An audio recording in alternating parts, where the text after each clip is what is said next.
core strength, core tension, core integration, whatever you want to call it. We know it's an important component of being able to lift and to be able to function, but often the integration into how that applies to different planes of motion, especially if you've only been doing bird dogs or dead bugs or planks, can sometimes be challenging.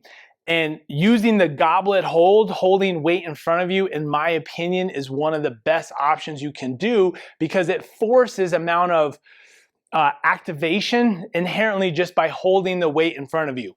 My center of mass is down through my feet right now if I draw a line down me.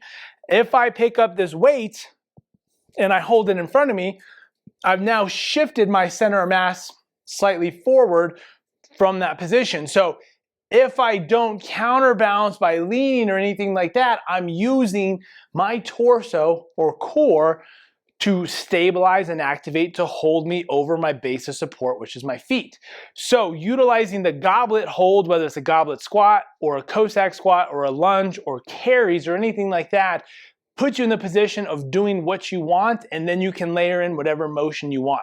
In this case, we're gonna be doing the goblet Cossack squat.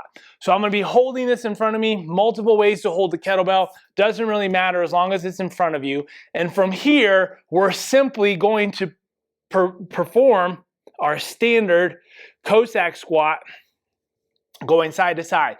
Now, because the weight's in front of me, right, that allows me to stay a little bit more vertical, to get down lower and challenge some of the mobility corners of that. Notice I'm kind of lifting and bringing that kettlebell away from me to help with that counterbalance.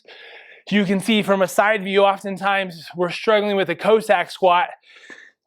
Because of mobility, we end up kind of flat, right? To get upright and then get deeper into that hip, this Cossack squat and that counterbalance can really help.